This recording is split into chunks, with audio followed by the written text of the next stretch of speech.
Selamat datang ke saluran kata gelap. Diharap anda semua terhibur dengan rancangan ini. Kata gelap.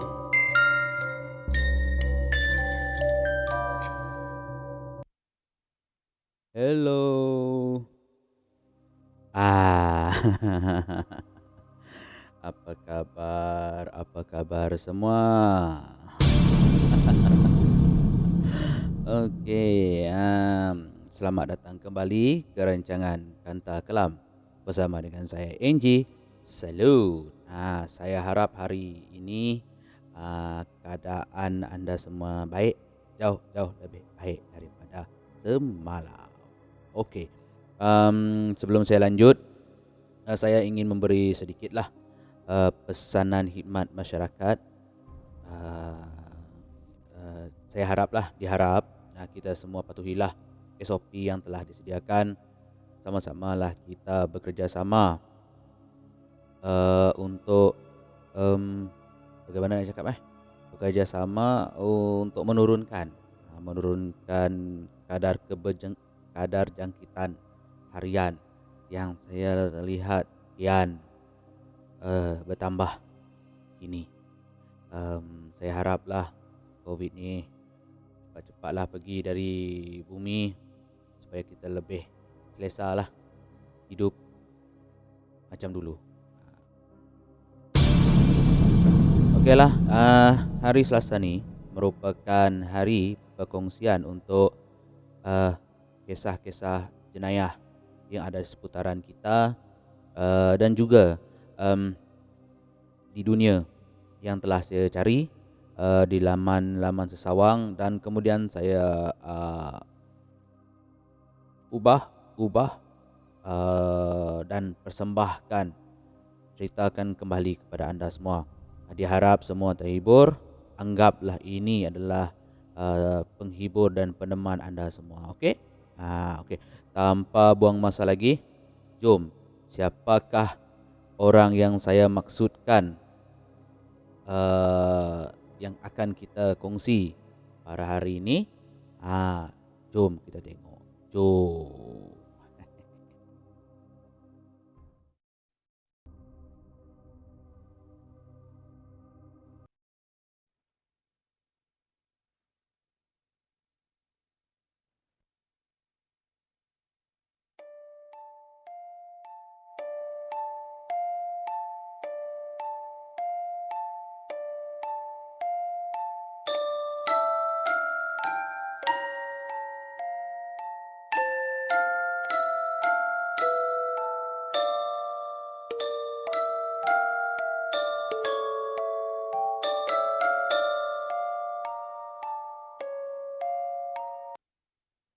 Okey.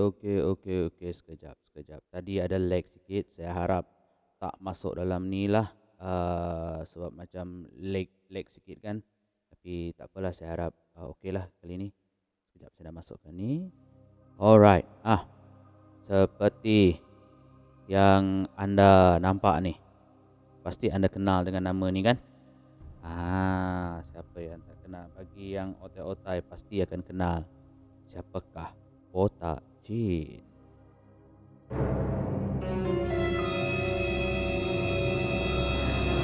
Alright.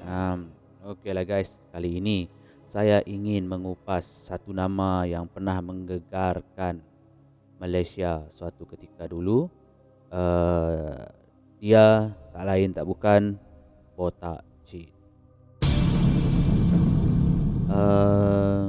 Botak Chin ini merupakan seorang penjenayah yang terkenal di Malaysia pada zamannya lah. Dia telah melakukan pelbagai kegiatan jenayah seperti sehinggalah ke siri rompakan bersenjata di era 1970-an. Nama asal beliau adalah Wong Siu Chin, dan terlahir dalam keluarga yang mempunyai 10 orang adik-beradik pada 3 Mac 1951 di Kuala Lumpur. Ayah beliau merupakan seorang pesara Jabatan Kereta Api Melaya pada ketika itu. Beliau telah menerima pendidikan awal di Sekolah Rendah Jenis Kebangsaan Cina, Sentul, dan kemudian melanjutkan lagi pelajarannya hingga ke tingkatan 3 di Sekolah Inggeris pada masa itu. Di usia 15 tahun, beliau telah berhenti sekolah dan bekerja sebagai pembantu di Pasar Borong, Jalan Tun Ismail selama 1 tahun. Di situlah dia mulai terjerumus ke dunia kongsi gelap. Untuk pengetahuan semua, kawasan itu pada masa itulah dikuasai oleh geng 360. Pada ketika itu yang sedang menguasai lah geng 360 yang sedang menguasai kawasan tersebut, ya. Okey. Selepas kehilangan ibunya, dia lebih suka tinggal di rumah kawan-kawannya, dan mulai saat itulah dia mula berjinak-jinak dalam jenayah kecil-kecilan seperti mencuri, meragut, tapi bukan dalam skala yang besar lah pada masa itu. Pada 19 April 1969, dia bersama 2 lagi kawannya telah mempunyai senjata. Bukan dia, masa itu dia belum ada senjata lagi. Kawan-kawan dia yang ada senjata. Jadi diorang mula melakukan, dan ini merupakan rompakan pertama mereka pada masa itu.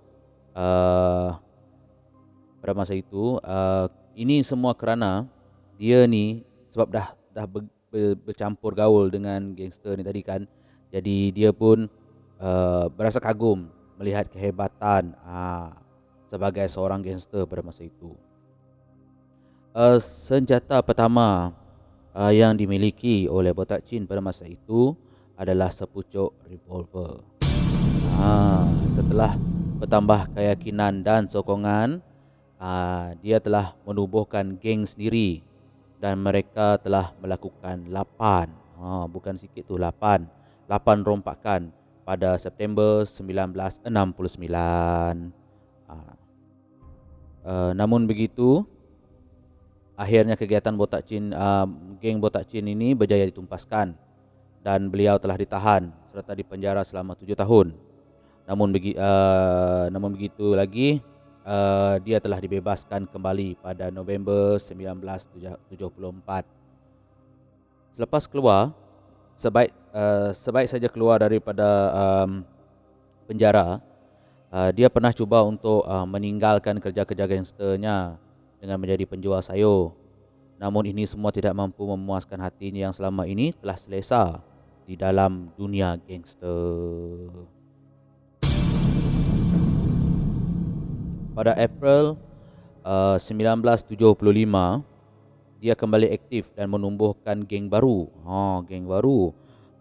Yang diketuai oleh Eng Chin Wong, iaitu Awong,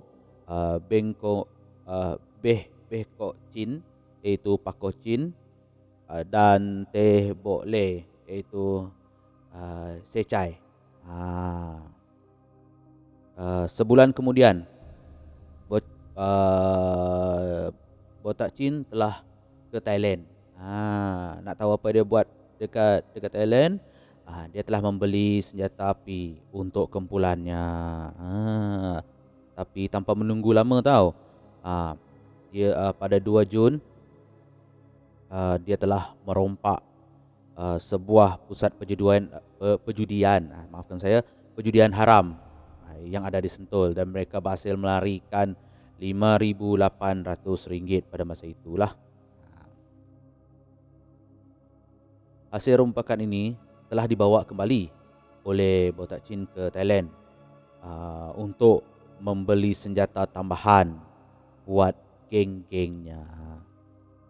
Kawasan Lombong tinggal yang ada di Kepung menjadi tempat untuk dia berlatih menembak dengan menyasarkan anjing liar di kawasan tersebut.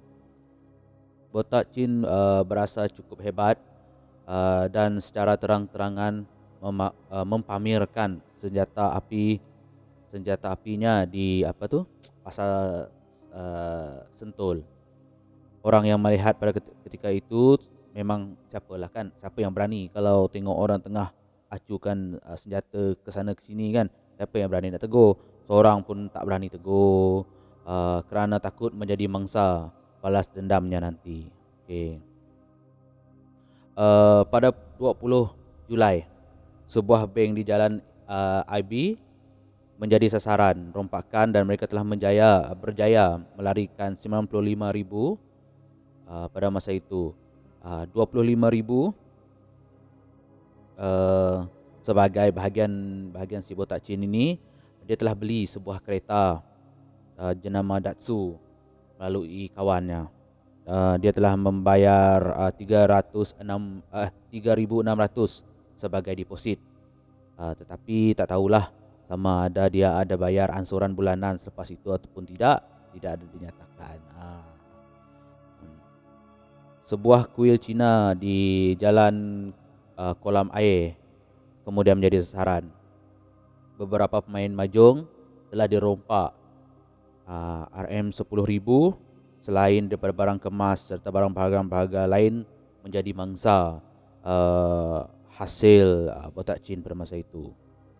Kemunculan semula botak Chin pada masa itu dengan siri rompakannya telah menarik perhatian pihak polis, terutamanya timbalan Ketua Polis Jabatan Siasatan Jenayah Kuala Lumpur, iaitu Deputi Superintendent S. Kula Singgam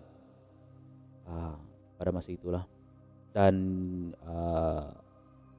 Tuan Kula Singgam berjanji akan memburu botak Chin hingga ke lubang cacing.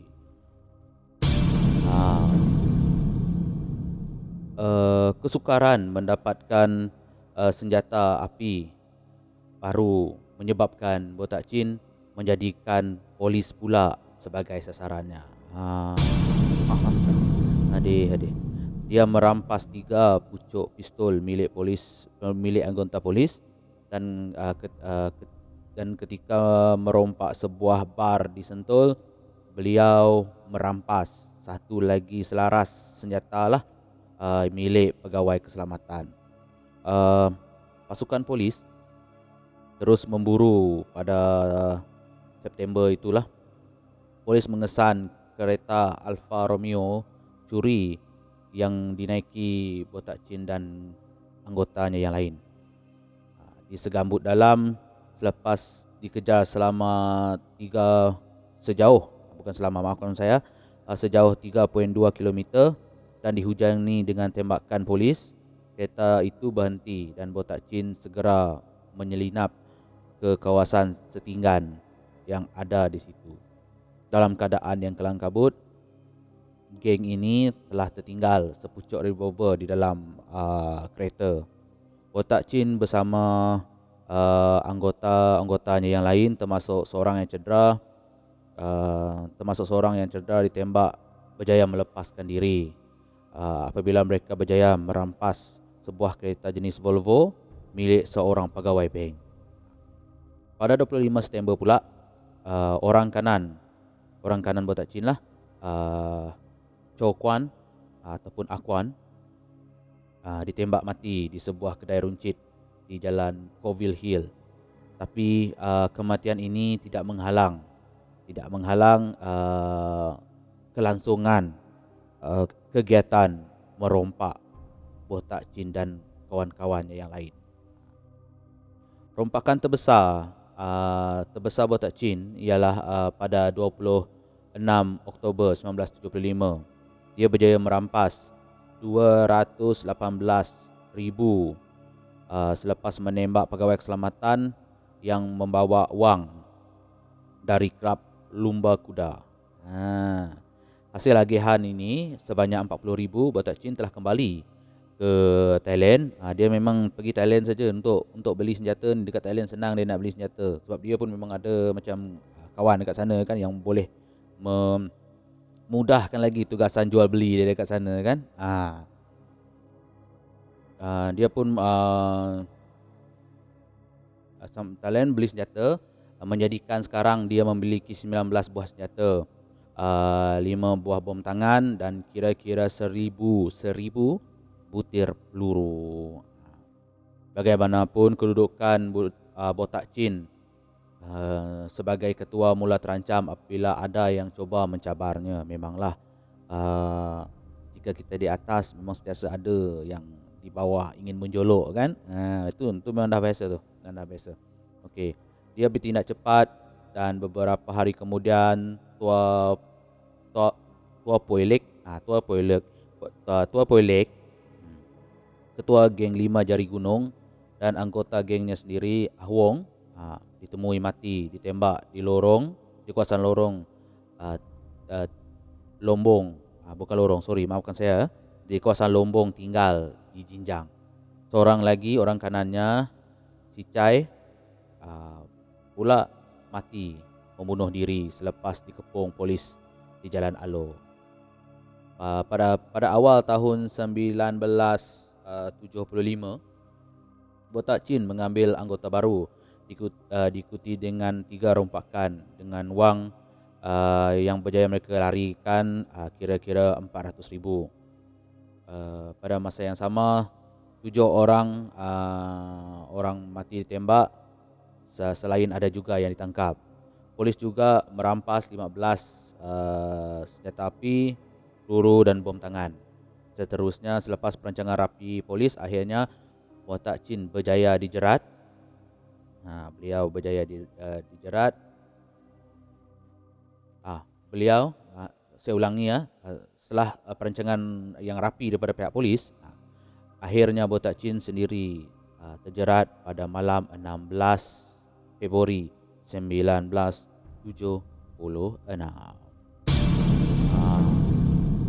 Sekarang kita masuk ke bahagian perbicaraan dan kematian Botak Chin ya. Okay. Setahun selepas ditangkap, Botak Chin mencatatkan sejarah sebagai orang pertama yang mengaku bersalah apabila didakwa mengikut Akta Keselamatan Dalam Negeri ISA yang membawa kepada hukuman mati mandatori. Okay. Peguam belanya Jajit Singh membuat rayuan terhadap hukuman itu sehingga ke peringkat Mahkamah Tinggi untuk mengenepikan perbicaraan yang lepas dan hukuman bunuh ini, dan dia minta untuk dibicarakan semula lah, namun ditolak. Botak Chin dibicarakan semula pada 11 April 1980. Ketika itu beliau diberi gelaran lah oleh orang-orang yang terdekat dengan beliau, saya rasa ni, sebagai Robin Hood moden. Merompak orang kaya untuk menolong orang yang miskin. Ada juga yang berpendapat bahawa namanya Botak Chin itu, sedangkan pada sebenarnya beliau tak botak pun, rambut dia panjang. Tapi kenapa panggil dia botak? Sebab mungkin perkataan botak itu ironinya bermaksud bantu orang tak ada kerja. Itulah kira macam singkatan lah kepada botak tu. Okey. Menurut pakar psikiatris dan bekas pengarah Hospital Bahagia Ulu Kinta, Tan Sri Dr. Mahadevan, Botak Chin merupakan seorang yang bijak, namun dia ini telah salah haluan. Memang betul lah. Dia dulu belajar sampai tingkatan 3 kan. Tingkatan 3 tu kalau zaman tu memang jarang orang boleh sampai tingkatan 3 sebab bukan macam sekarang lah sistem peperiksaan. Jauh beza daripada sekarang. Jadi untuk sampai ke tingkatan 3 boleh dikira lah si Botak Chin ini memang seorang yang bijak. Okey, sampai sini. Inilah kesimpulan beliau setelah beliau menjalankan pemeriksaan kesihatan mental untuk menentukan sama ada Botak Chin ini cukup waras untuk dibicarakan di mahkamah. Botak Chin akhirnya didapati bersalah pada 16 Mei 1980 dan rayuannya ke Mahkamah Persekutuan pada masa itu pada 23 September rayuan kepada lembaga pengampunan juga telah ditolak. Ketika menunggu hukuman gantung 2 kalilah si Botak Chin ini pernah menyerang pegawai penjara yang ada menjaganya. Bermakna perbicaraan pertama tu ada diberi perbicaraan lagi, iaitu 1 April tu kan. Tapi yang kali kedua ni dia rayu balik, orang takkanlah pihak kerajaan tak nak lah, dia orang tolak. Yang kali pertama tadi dia orang ambil lah, yang kedua ni dia orang tolak. Pada usia 30 tahun, riwayat Botak Chin sebagai penjenayah ganas berakhir di tali gantung penjara Pudu pada 11 Jun 1981. Ironiknya ialah akhirnya Botak Chin dijatuhkan hukuman gantung sampai mati disebabkan memiliki senjata api dan bukan atas tuduhan membunuh.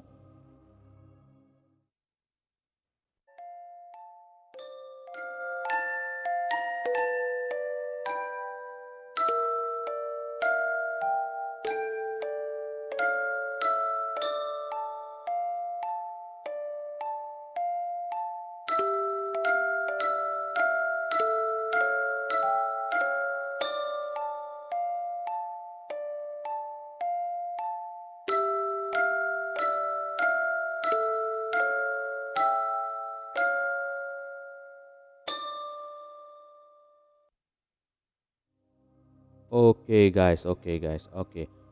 Di sini saya nak selit sikit. Yang anda lihat dekat belakang tu ada segelintir gambar yang saya share dekat belakang tu, yang saya kongsi dekat belakang tu. Gambar itu adalah filem Botak Chin yang pernah ditayangkan dalam, sekejap saya cari di laman web dulu ya. Filem Botak Chin.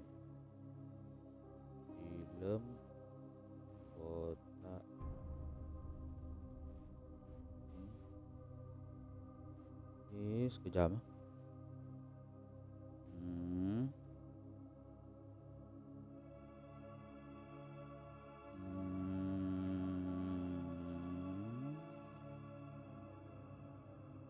Saya nak tahu sebab saya lupa nak cari tentang filem ni. Sekejap ya.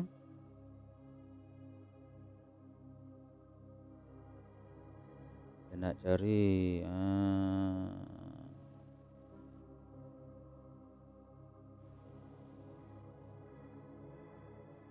2006 kalau tidak salah.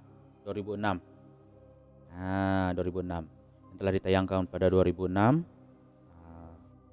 Filem kira macam bio untuk Botak Chin ni. Okey. Bagaimana guys dengan pengungsian pada hari ini? Saya menggunakan tone yang agak slow hari ini sebab benda ni bukan benda yang dibanggakan. Jadi hanya saya minta lah perkara seperti ini tidak lagi berlaku di generasi muda kini. Sebab benda yang Botak Chin ceburi ni, pak kata pepatah lah, untung sabut timbul. Lepas tu apa? Betul. Untung batu tenggelam. Hebat, memang hebat.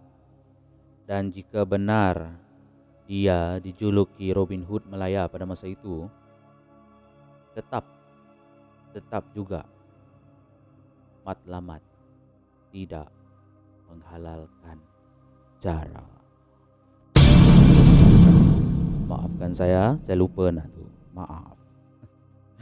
Okeylah, diharap semua terhibur lah dengan perkongsian hari ini. Anggaplah rancangan ini sebagai penghibur dan peneman anda semua ya. Akhir kata, saya akhir kata maaf jika ada tersilap dan tersilap kata dan cara lah sepanjang perkongsian ini.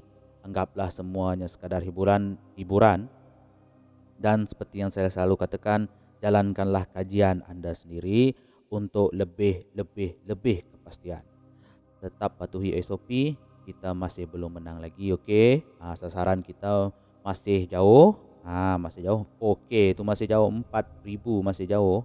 Jadi saya ingin undur diri. Saya NG dan ini Kanta Kelam Channel. Salut. Bye bye.